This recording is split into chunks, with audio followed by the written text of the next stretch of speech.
Welcome. I'll be reacting to Failsafe. I really don't know anything about this, so we're about to find out. This is a commentary. It is not a market substitute. Please support the original. And no spoilers when recommending movies, just the title and year of release. That was quite the nightmare. I'll check out one of the trailers. That way I can get back when I want. Oh. He seems really thoughtful of other people, at least so far. Could do with a day off. In the middle of the week? That's immoral. I feel that. If I take off even a few hours in the middle of the week, I feel so horrendously guilty. 2 hours ago you said 100 million dead. Now you say 60 million. I say 60 million That's is a lot. perhaps the highest price we should be prepared to pay in a war. What's the difference between 60 million dead and 100 million? 40 million. Who would survive? Convicts and file clerks. The worst convicts, those deep down in solitary confinement. And the most ordinary file clerks, because they would be in fireproofed rooms. The small group of vicious criminals will fight the army of file clerks for the remaining means of life. The convicts will know violence, but the file clerks They'll be will organized. know organization.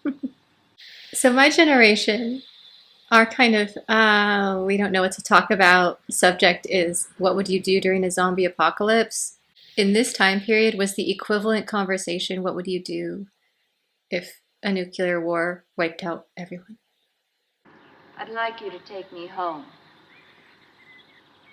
It's very presumptuous, but also I would 100% drive her home.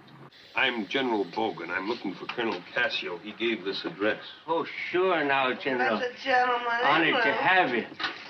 Son always speaks well of you. Oh no. That's super awkward. You still have to fly the Vindicator, Green. Last of the lot, Flynn. Don't kid yourself about that. The next airplanes, they won't need men. The next airplanes won't need men. Yeah, what? They keep showing us 5:30 a.m. I feel like something's going to happen. Maybe at 6 a.m.? All these machines you see are constantly receiving information from all over the world. And above it. I don't like the idea that every time I take off my hat, some thing up there knows I'm losing my hair. Well, I want to be damn sure that thing doesn't get any... they sure do now. Oh, we have checks on everything, Mr. Raskob. Checks and counter-checks. Yeah, but who checks the checker? Where's the end of the line, Joe? Who's got the responsibility? You want to know? That's what really bothers me. And the only thing that everyone can agree on is that no one's responsible. And through a box we call the failsafe box aboard each plane, which can only be activated at the express order of the president. Oh, he has to tell them. Not directly, no. His voice can be imitated, you know. He just gives the order, and the rest is done electronically. No one can interfere with the failsafe box, Mr. Raskob. No one. I don't know. What have you got there, Blackie? Another UFO? How'd it get past Sid? One UFO has changed trajectory.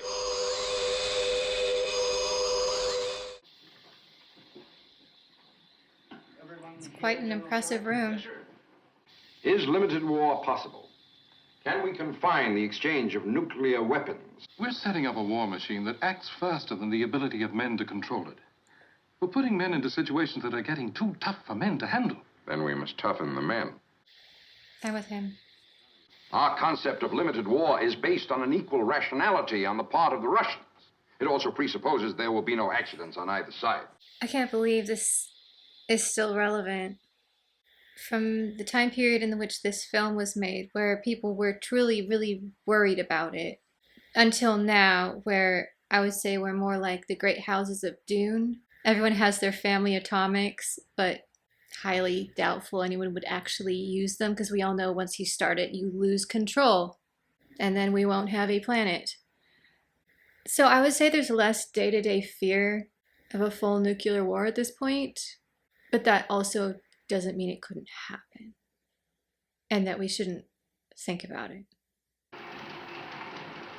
An air breather. What does that mean? Our jet planes suck air through their engines. Our warning system can pick up the turbulence this creates. Colonel Cassio? Yes, sir. Go to condition green. Yes, sir. So what is it? Ah, okay. Commercial flight off course. Whew.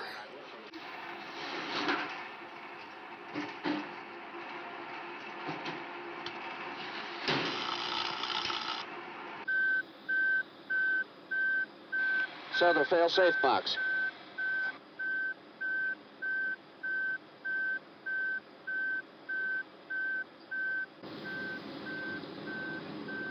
Code sequence correct for today, sir. Signal is go. Open our operational orders. Oh my goodness. I mean, they're doing everything by the book, but if the computer sent the wrong code...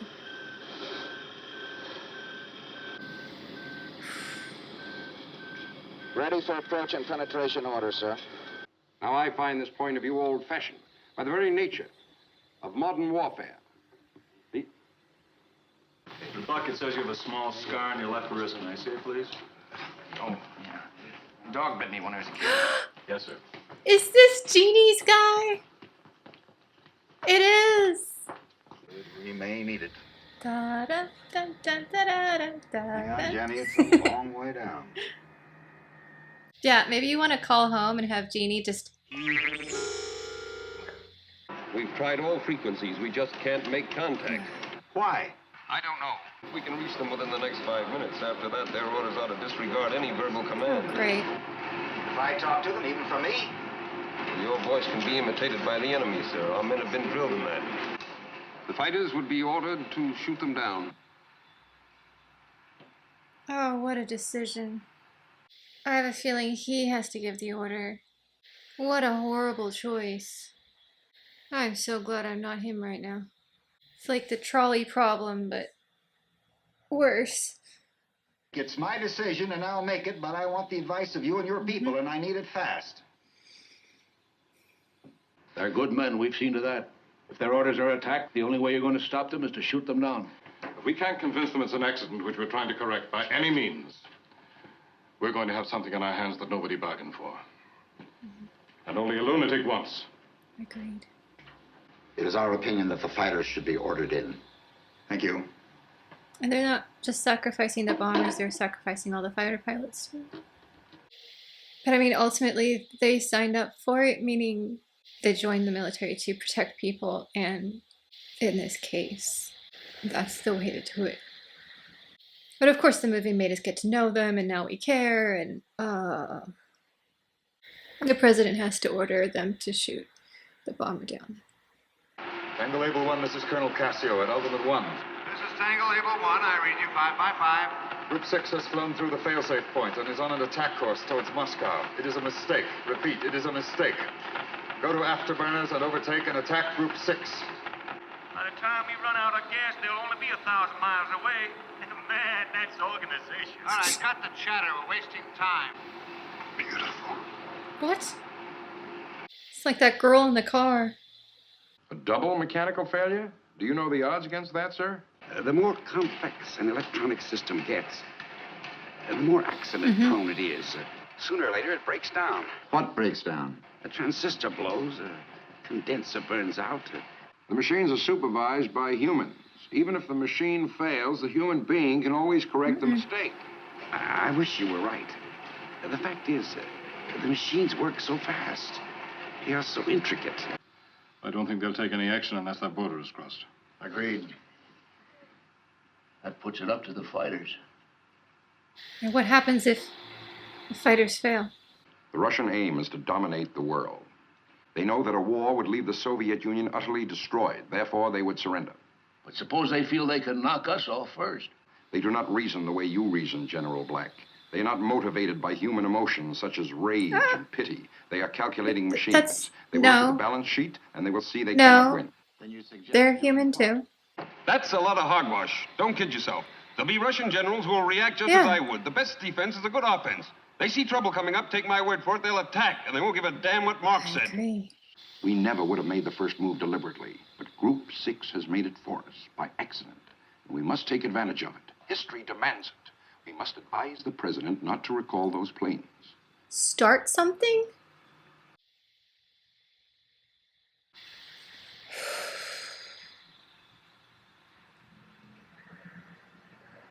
There goes number 2.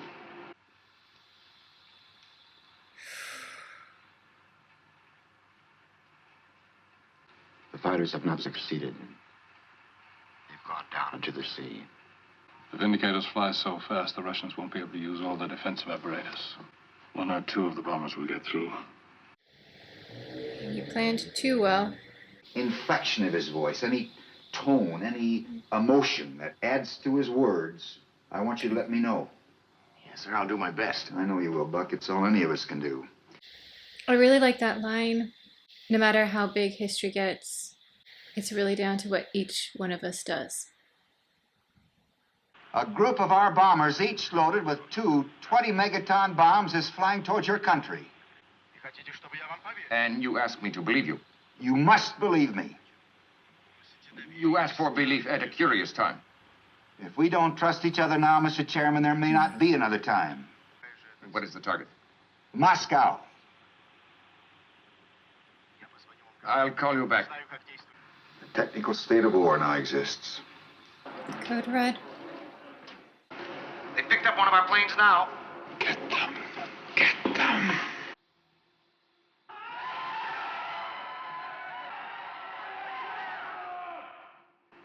This isn't some damn football game, remember that. I am gambling that you are sincere. No.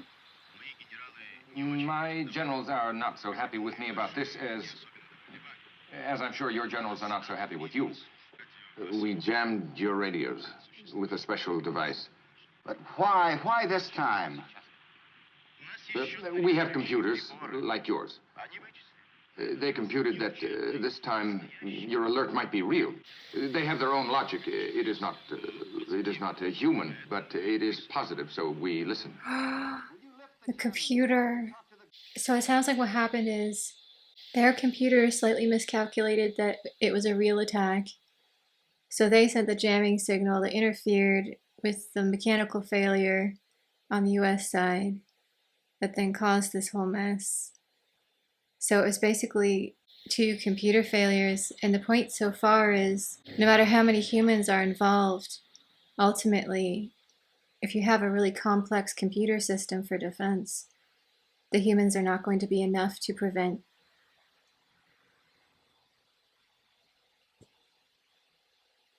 You lose control. I can no longer receive tactical alterations by voice. I know that, but... But you're telling me I've been specifically ordered not to do. Damn it, Grady, this is the president. I mean, he's trying to follow orders. His orders were not to listen. I'll come back on the phone when I'm a safe distance from Moscow. This time we can finish what we start. And if we act now, right now, our casualties will be minimal. You know what you're saying. To keep from being murdered. In the name of what?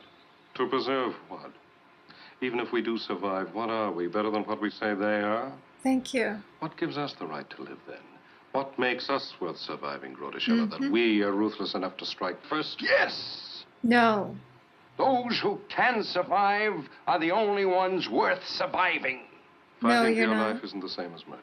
Where do you draw the line once you know what the enemy is? You learned so well that now there's no difference between you and what you want to kill. Yes, thank you, General Black. I may be asking a great deal of you.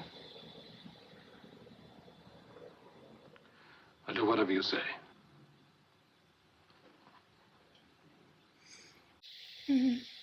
There goes the only voice of reason in that room.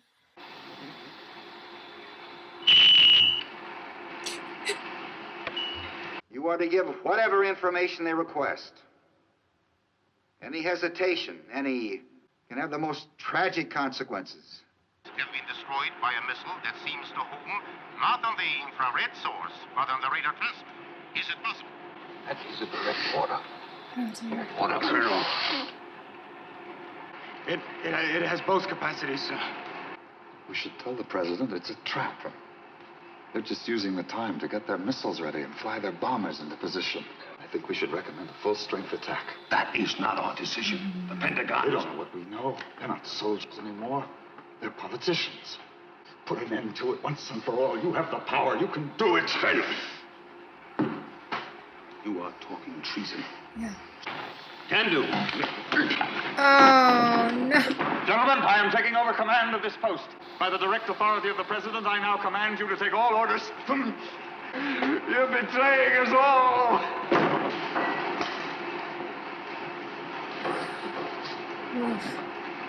I have brought our forces to a condition of full readiness. Unless we can satisfy one another, I must release those forces. So what do you propose, Mr. President? You might hear the sound of the engines just before the bombs drop. Maybe not. In any case, you'll hear the defensive missiles going off. Right after that, the bombs will explode. I'm told that what we will hear at this end will be a high, shrill sound. That will be the ambassador's phone melting from the heat of the fireball. The ambassador will be dead. You understand, Mr. Ambassador, you're to stay exactly where you are. Yes, Mr. President. The moment I know that Moscow's been hit, I will order that plane to drop its bombs. It will use the Empire State Building for ground zero. Olympus? When we hear the shriek of Mr. Lentoff's phone melting,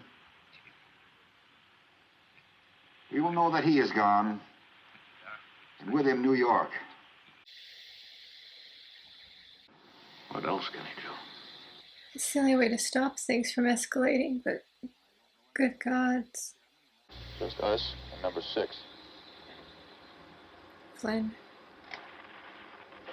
Flynn, Still here, Grady. how many of your decoys do you have left? How many do you need? Well, I got the bombs. You don't. I want you to take some of those fighters off my tail. I tell you, it doesn't carry any bombs. You don't have to worry about it. You're letting our other plane get through.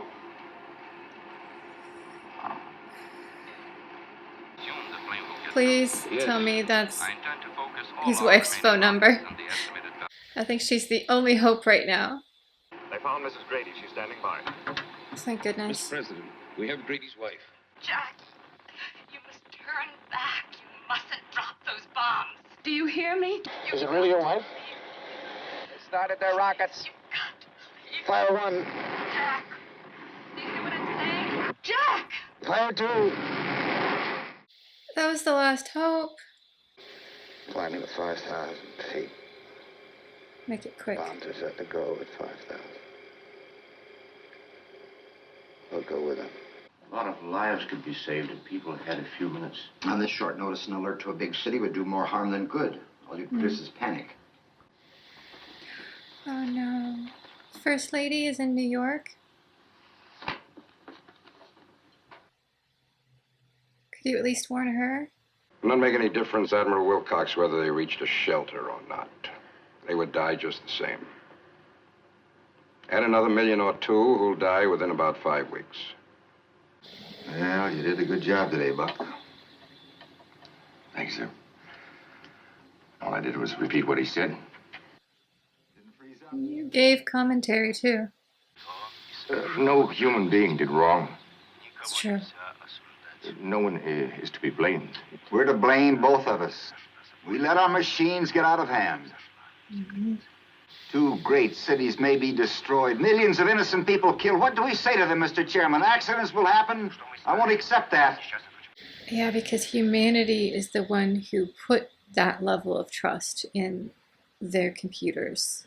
So ultimately, it is our responsibility. The president's right here. We abdicated our direct decision-making and put it in the hands of machines. I can hear the sound of explosions from the northeast. The sky is very bright. All lit up.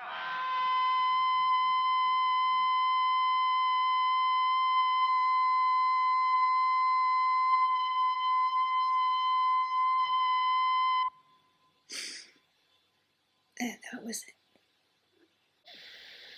He has to do this knowing his wife is in New York too? Yes, Mr. President. I will fly the plane and release the bombs. Final active final. On course, sir. Approaching target.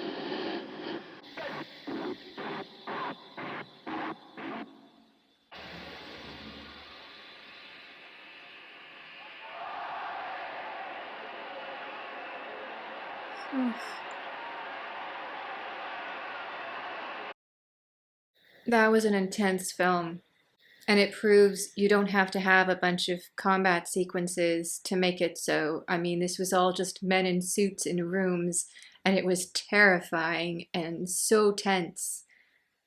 Mostly because we had some great actors here, and also fantastic writing right from the very start.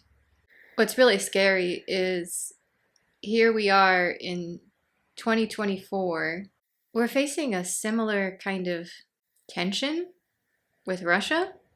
I mean, we'll be honest. I remember being a little kid and the Cold War was just finishing up, and I remember what it was like. Only this time, our technology is even more advanced.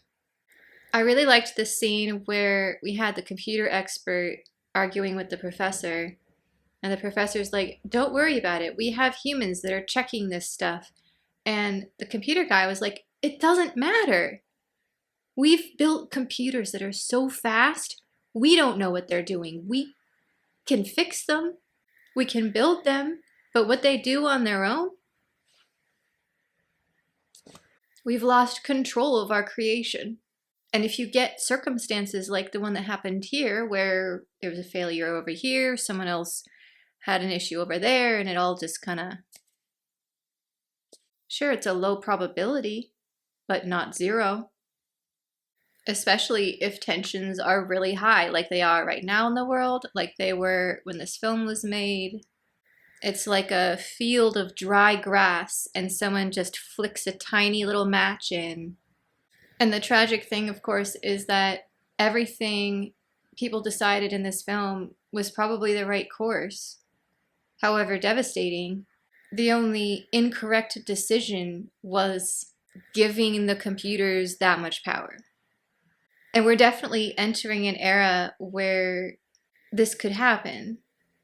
We're beginning to rely more and more on our friends here. My name is Alexa.